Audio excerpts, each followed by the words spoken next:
All right, welcome. Wanted to make a few notes here about things that we were talking about in class today but didn't quite have enough time for.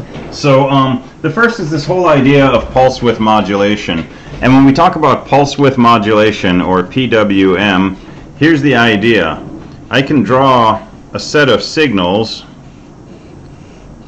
with the same frequency as each other.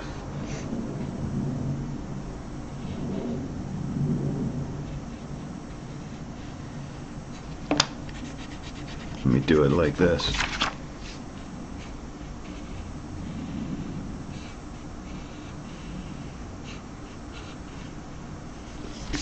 Right? So if you look at these signals from here to here, this one goes up and down, up and down, up and down, up and down. This one goes up and down, up and down, up and down, up and down. They both go up and down, right, 4 times in this amount of time. Here's another signal.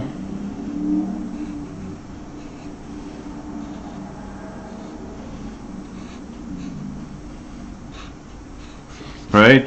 It goes up and down, up and down, up and down, up and down. The frequency of these 3 signals is the same. Right? Frequency is how many times does it oscillate in a certain amount of time. They all have the same frequency, but they look very different from each other.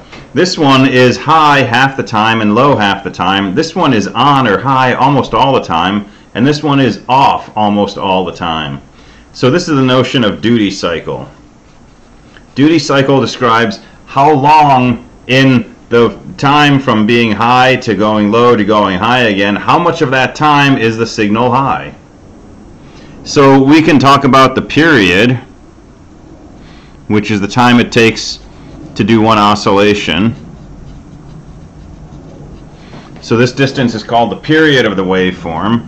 And basically the question is, if your period is this long, for how much of that period is the signal high? If it's high for 50% of it, that's a 50% duty cycle. If it's high for 90% of it, like here, that would be a 90% duty cycle. If it's high for only, say, 10% of that time, this would be a 10% duty cycle. The extreme would be, a signal that's just high all the time, that's 100%, or a signal that's off all the time, that's a 0%. All right, why do we care about duty cycle? Because our microprocessor, our digital devices, only output 2 values. In our case, it's 5 volts or 0 volts, high or low, 1 or 0. And if we hook 5 volts up to a motor, it will spin really fast. If we hook 0 volts, it will not spin at all. If we hook 5 volts up to an LED, it will light up. If we hook 0 volts, it will not light up.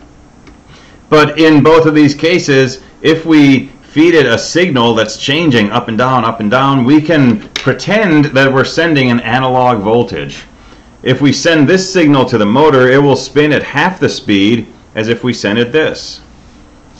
If we send a signal like this to an LED, it will light up at half the intensity as if we do this. If we send this 10% signal to a motor, it spins very slowly. If we send this 10% signal to an LED, it will light up, but it will be very, very faint.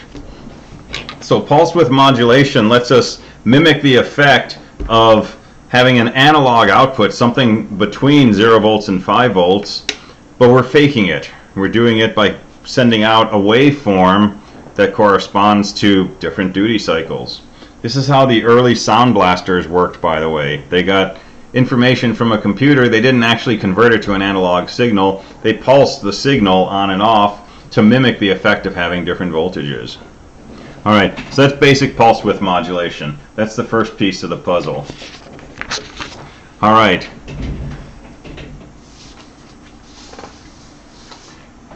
Second piece is what the heck we're doing with this lab. So in this lab, your goal is to experiment with pulse width modulation. And so forget about RA0 for a moment. Okay, let's just ignore this. Let's look at RB0. So you want to write assembly code that toggles RB0 on and off, on and off, on and off. Okay. So ignore this toggles RB0 every 0.256 seconds. Here's what I want you to do. I want you to generate a signal which is going up and down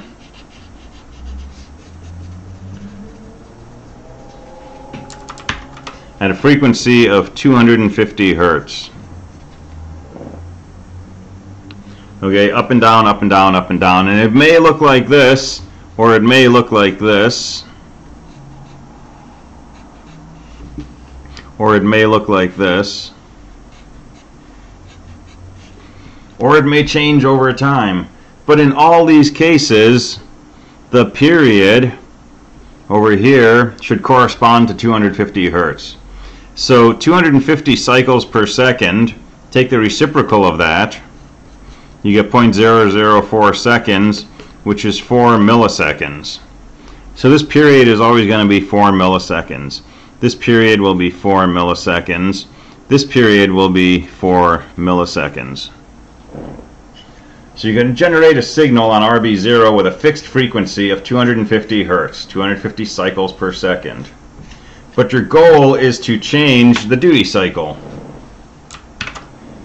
So the lab says RB0, you should cycle through the following power settings. First, you want to output 100% duty cycle, and then 75, 50, 25, 0, and then back to 25, 50, 75, 100, and then go back to step 1. So what is this going to look like? Let's suppose that that we have 100% duty cycle. Well, that's just constantly going to be turned on. That's 100%. A 75% duty cycle should be on for 3 counts and off for 1. Now the whole period is 4 milliseconds, so here's how we can get a 75% duty cycle. Go high for 3 milliseconds, go low for 1. Go high for 3, go low for 1. Go high for 3, go low for 1.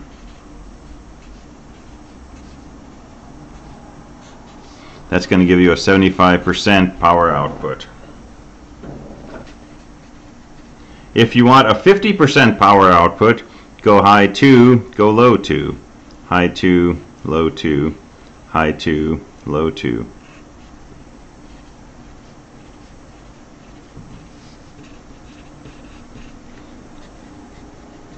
If you want a 25% duty cycle, go high for 1, low for 3. High for 1, low for 3.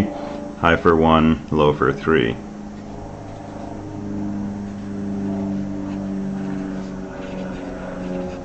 And if you want a 0% duty cycle, just stay low all the time. So when it says generate a waveform on RA0, yeah, this is all RA0.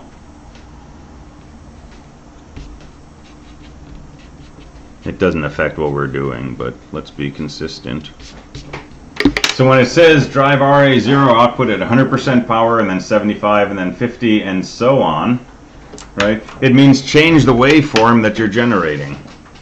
Start off by generating this, which just means set bit 0 of port A high, and then change to a state where you're leaving it high for 3 milliseconds and then bringing it low for 1 millisecond, and then high for 3, low for 1, high for 3, low for 1. And then when you want to go to 50%, turn it high for 2, low for 2, high for 2, low for 2, and so on. Alright, so that's what it means to modulate the power of this signal on RA0. The frequency is still the same. It's still 4 milliseconds from one tick to the next. One tick to the next, one tick to the next. Alright, so how do we do this? If you look in the code that was provided in the lab, there's interrupt set up here. We set the underlying frequency to 4 megahertz. We haven't talked about this, but this will set the system clock to 4 megahertz. Divide by 4 to get the instruction clock. That's 1 megahertz. We have a 1 to 4 scaler. So that 1 megahertz becomes a quarter of a megahertz. And then we require it to count up 256, right? We clear this register initially. It's got to count 256 ticks. So a total of 1,000 ticks need to occur, where each tick takes 1 microsecond.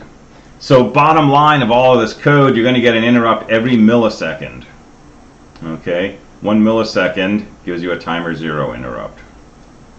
And that's all you need to sort of punchline take away from this section of code. This will set you up to generate an interrupt every millisecond. How can we use that to our advantage? Well, you need to keep track of what your power level is that you want and where you are in this pattern. So let's say we're trying to generate a 75% duty cycle.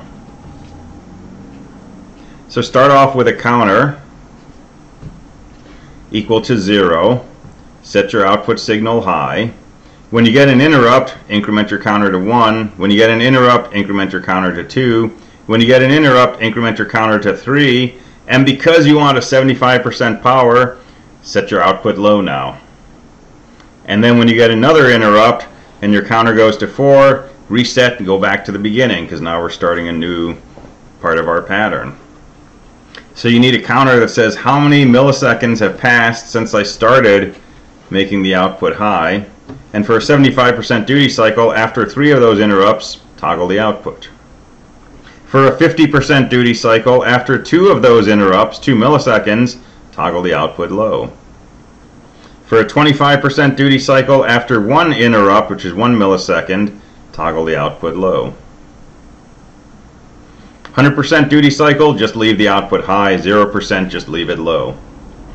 So your interrupt handling code has got to do some housekeeping, some arithmetic. It's got to know what your power level is that you're trying to drive. It has to count how many milliseconds have passed since you set the output high. And based on that count and the intended power level, it should know, should I set the output low?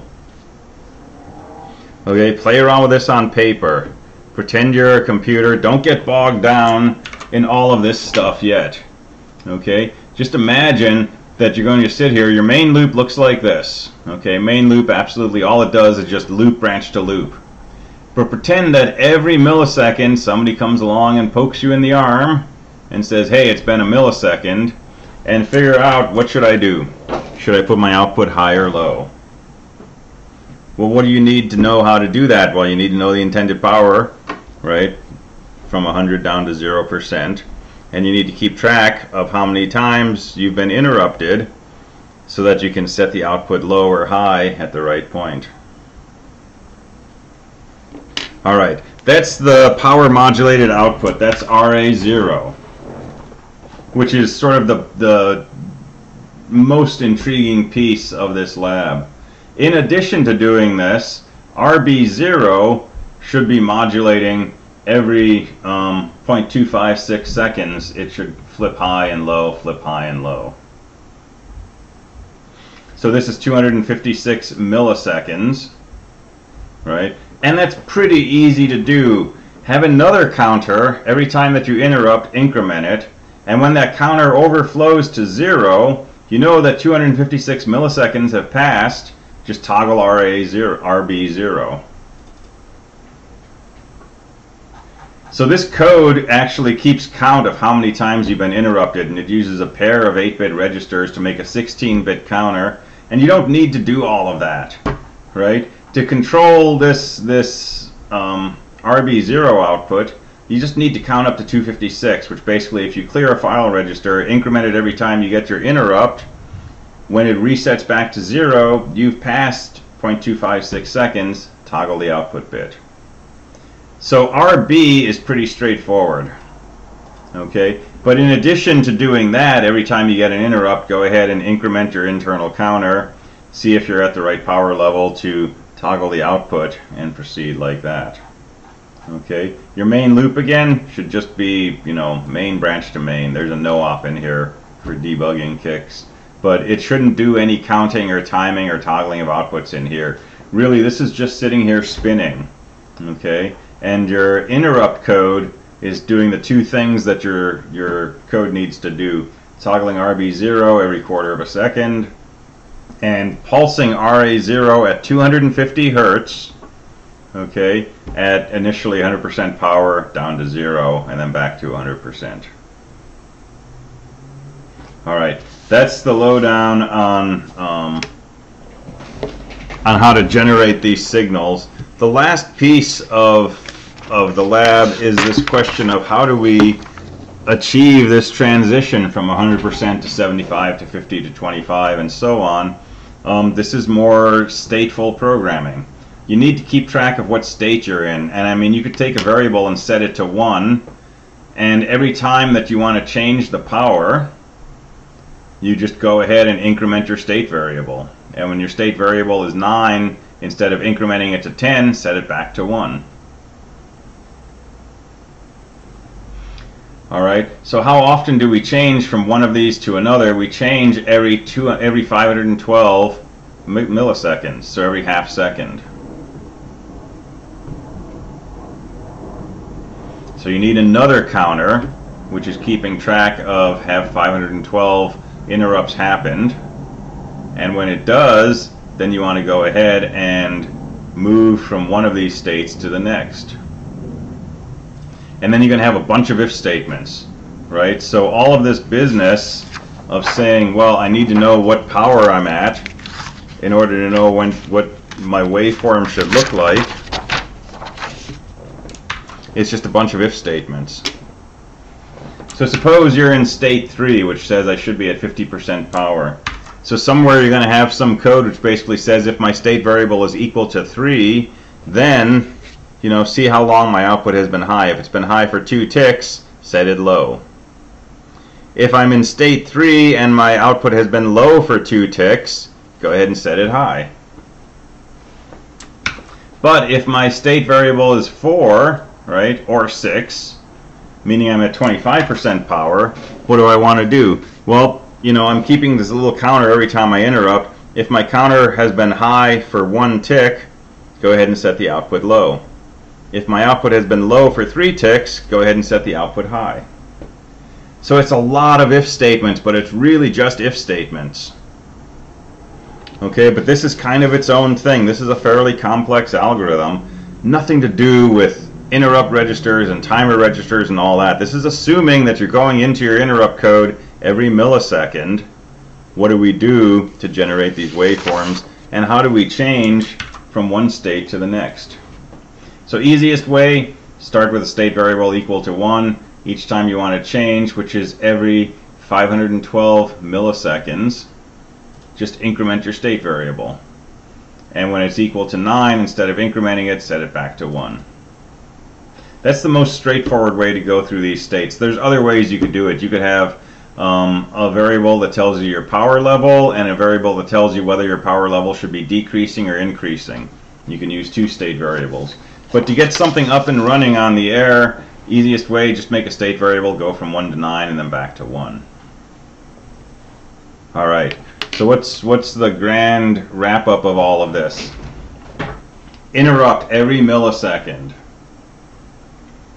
Every 256 milliseconds, toggle RB0.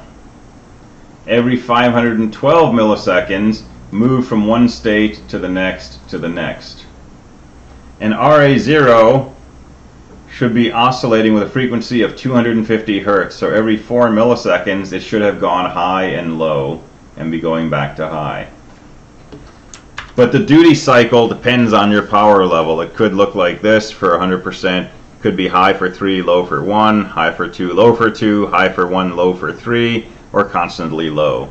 Those are your 5 power levels.